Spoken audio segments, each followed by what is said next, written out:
Hello everyone, this is Pragati and I welcome you all. We are doing with the topic Constitution why and how of chapter 1 class 11. So जैसा कि आप सभी जानते हैं हमने हमारे प्रीवियस वीडियोस में कवर किया है कॉन्स्टिट्यूशन कैसे बना।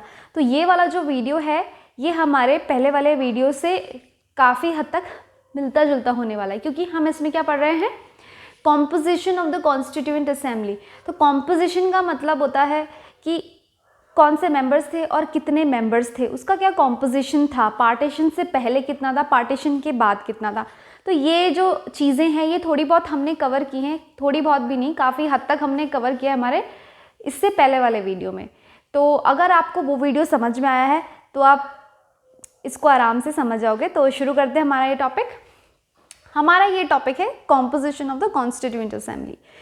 तो जैसा कि आप जानते हैं कि हमारी जो कॉन्स्टिट्यूएंट असेंबली है उसमें पार्टीशन से पहले 389 मेंबर्स थे। पार्टीशन के बाद मैंने आपको पहले ही बताया है 299 मेंबर्स थे। ठीक है, तो अब एक प्लान आया था 3 जून प्लान। इस दिन क्या हुआ था, कॉन्स्टिट्यूशन का पार्टीशन हुआ था और इस प्लान को 3 जून प्लान 1947 को हम कहते हैं माउंटबेटन प्लान। ठीक है, तो माउंटबेटन थे कौन, ये हमारे लास्ट ब्रिटिश वॉइसरॉय थे, हमारे लास्ट वॉइसरॉय थे। ठीक है, तो ब्रिटिशर्स के ये लास्ट थे लीडर। ठीक है, तो इन्होंने जाते जाते ये वाला प्लान इंट्रोड्यूस किया। तो आपको ये प्लान तभी समझ में आएगा जब आपको पता चलेगा एक्चुअली में माउंटबेटन प्लान होता क्या है।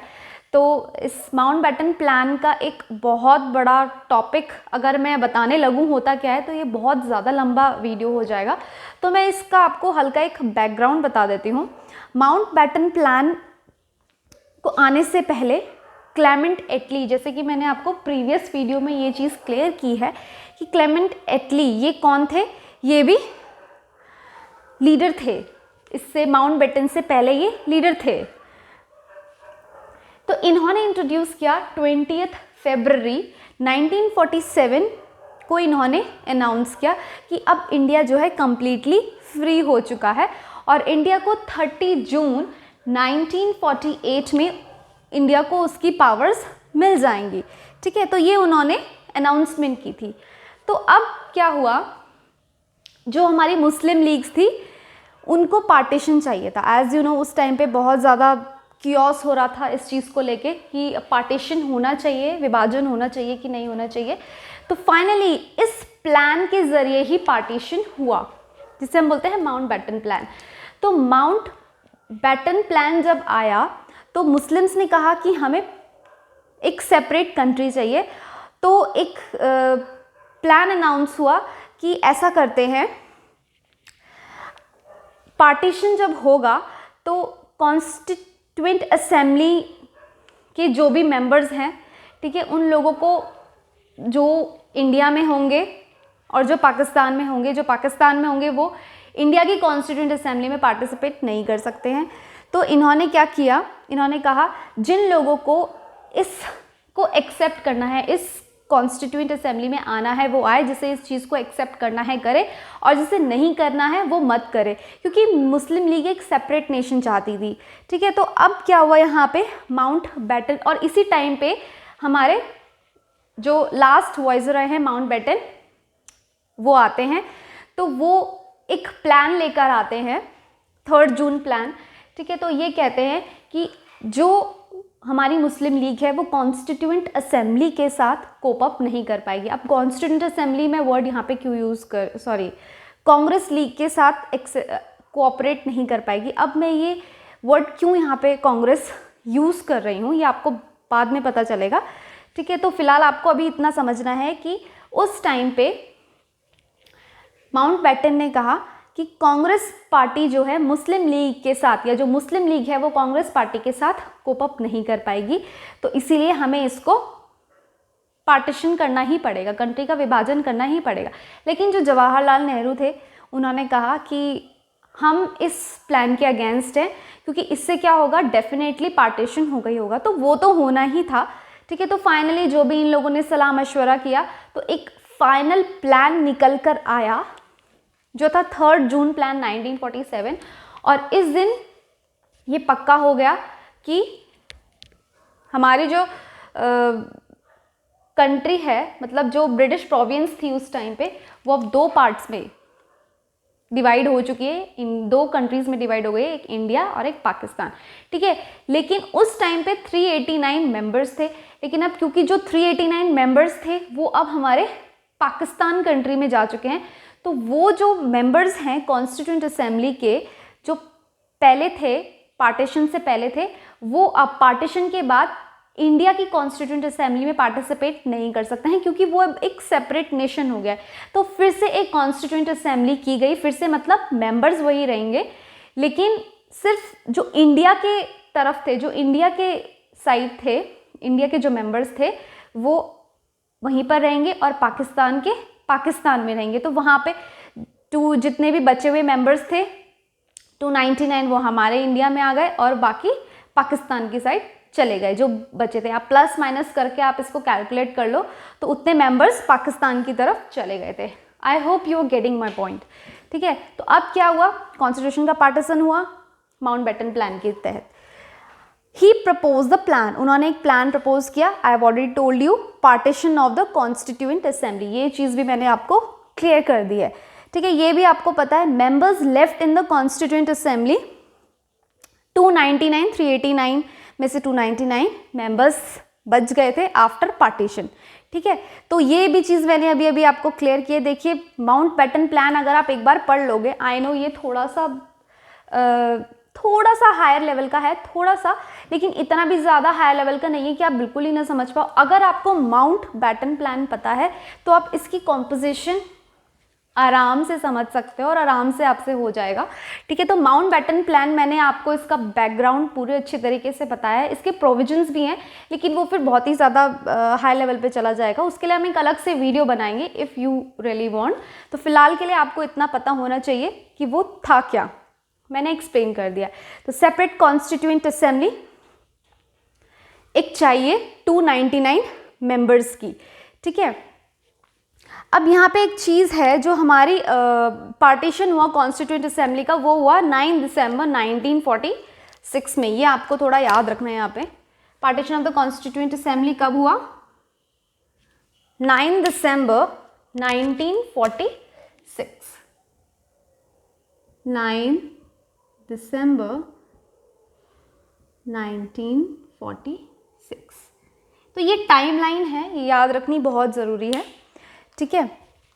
अब 24 जनवरी 1950 इस दिन क्या हुआ? मैंने आपको बोला 299 मेंबर्स थे, तो इस दिन क्या हुआ?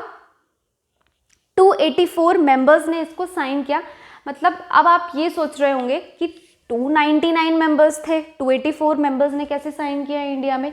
वो हुआ क्या था कि कुछ ओल्ड एज थे, कुछ किसी ना किसी रीज़न से आ नहीं पाए, कुछ की डेथ हो गई थी, कुछ और भी प्रॉब्लम्स में थे, ठीक है। तो ड्यू टू सम रीजंस वो लोग आ नहीं पाए, लेकिन फिर इसको साइन किया गया 284 मेंबर्स के द्वारा, ठीक है। तो ये आपको पता है 9 दिसंबर 1946 से 26 नवंबर 1949 तक कॉन्स्टिट्यूशन बन रहा था, ठीक है। इसमें बहुत सारे डिबेट्स, डिस्कशंस, डिलिब्रेशंस हो रहे थे, ठीक है। ये डिलिब्रेशंस वाला जो टॉपिक है ये भी हम आगे पढ़ेंगे, ठीक है। तो ज़्यादा डिलिब्रेशंस वगैरह हो रहे थे, डिबेट डिस्कशन हो रहा था कि हम किस तरीके से अपने कॉन्स्टिट्यूशन को अच्छे से फ्रेम करें, क्या क्या चीज़ें होनी चाहिए, क्या क्या आउटकम्स होने चाहिए, किस पार्ट को हमें कहाँ रखना चाहिए, किसको नहीं रखना चाहिए, और भी बहुत सारे डिबेट डिस्कशंस हो रहे थे, ठीक है। डिलिब्रेशंस मतलब बहुत ज़्यादा सोच समझ के चीज़ों को किया जा रहा था, काम बहुत ज़्यादा उसके ऊपर वर्क किया जा रहा था, ठीक है। अब 26 जनवरी 1950 कॉन्स्टिट्यूशन हमारा आया, ठीक है। अब आप ये सोच रहे होंगे कि 26 नवंबर को तो कॉन्स्टिट्यूशन बन गया था 1949 में, तो फिर 26 जनवरी हमने 2 महीने का वेट क्यों किया? यहाँ पे 1-2 महीने का वेट क्यों किया? देखो 26 जनवरी एक बहुत ही खास दिन है, ऐसे ही नहीं हमने उठा के 26 जनवरी यहाँ पे डाल दिया कि भाई इस दिन हम अपना कॉन्स्टिट्यूशन फ्रेम करेंगे, ये डेट बहुत अच्छी है, 26 हमारा लकी नंबर है। नहीं, जो हमारे पंडित जवाहरलाल नेहरू थे, उन्होंने बोला था कि जो कॉन्स्टिट्यूशन है वो हमारा जब देश आज़ाद होगा तो वो होगा हमारा देश आज़ाद 26 जनवरी 1950 में वो आज़ाद हो जाएगा। ठीक है, जब स्वराज वाला एक आया था कॉन्सेप्ट तो 1930 में उन्होंने कहा था कि 26 जनवरी 1930 को आज़ाद होगा, लेकिन उस टाइम पे इंडिया को इंडिपेंडेंस नहीं मिल पाई। ठीक है, तो अब क्योंकि फ्रेम तो हो गया था इस टाइम पे 26 नवंबर 1949, तो जो फ्रेमर्स थे कॉन्स्टिट्यूशन के उनको लगा कि थोड़ा सा और रुक जाते हैं, 1-2 महीने और रुक जाते हैं, जैसा कि उन्होंने कहा था पंडित जवाहरलाल नेहरू ने कि 26 को करना है, तो ठीक है उनकी बात रख लेते हैं। तो क्योंकि उन्होंने कहा था इसीलिए 26 जनवरी ये डेट चुनी गई और 1950 में कॉन्स्टिट्यूशन आया। तो उनको ये टाइम पीरियड पे थोड़ा और टाइम मिल गया था डिस्कशन करने का कि क्या फाइनल एक कंक्लूजन उन्होंने निकाला कि सही है, ठीक है। तो इस तरीके से क्या हुआ कि उन्होंने इतने अच्छे तरीके से कॉन्स्टिट्यूशन को फ्रेम किया, इसलिए उनको इतना टाइम भी लगा। ठीक है, तो जब पार्टीशन हुआ तो हॉरेंडस वायलेंस हुई। हॉरेंडस वायलेंस का मतलब क्या होता है? अनप्लेजेंट, बहुत ही दर्दनाक सिचुएशन थी वो। हॉरेंडस का मतलब होता है अनप्लेजेंट,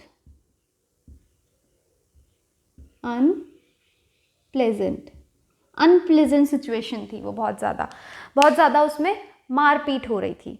उस टाइम पे एक शॉक इंडिया को लगा जब हमारा देश आज़ाद हुआ, तो एक बहुत ज़्यादा शॉक लगा, बहुत ज़्यादा मारपीट हो रही थी, खून खराबा हो रहा था पंजाब साइड में, बहुत ज़्यादा ये सब चीज़ें हो रही थी। ठीक है, तो इस चीज़ को ध्यान में रखते हुए हमारे जो फ्रेमर्स हैं, कॉन्स्टिट्यूशन फ्रेमर्स हैं, उनको एक लेसन, उनको एक सबक सीखा उन्होंने इस चीज़ से कि अगर हम इन फ्यूचर ये चीज़ नहीं चाहते हैं, वॉयलेंस वगैरह नहीं चाहते हैं, तो हमें एक रिप्रेजेंटेटिव असेंबली बनानी चाहिए। ठीक है, अब रिप्रेजेंटेटिव असेंबली का रिलेशन हमारे पहले वाले वीडियो में से है, उसको थोड़ा ध्यान से सुनना।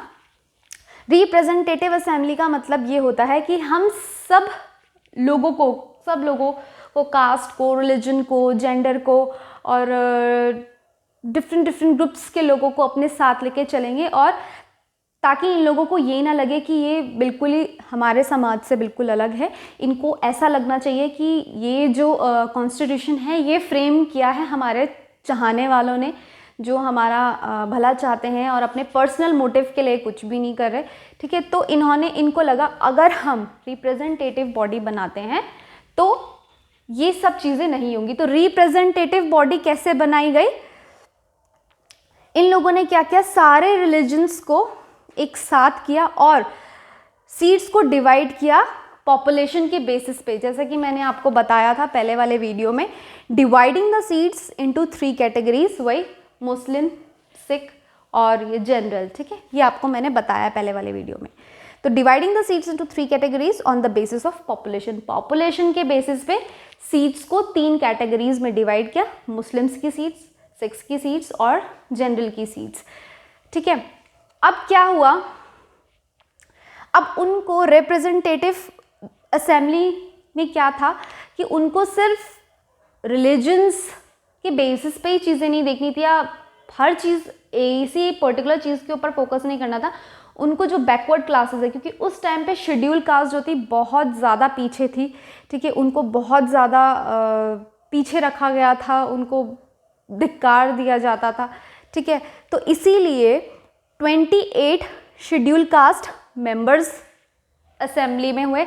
तो उनमें से जो एक शेड्यूल कास्ट प्रोमिनेंट पर्सनालिटी थे वो कौन थे? B.R. अम्बेडकर। ठीक है, एक शेड्यूल कास्ट प्रोमिनेंट पर्सनालिटी थे।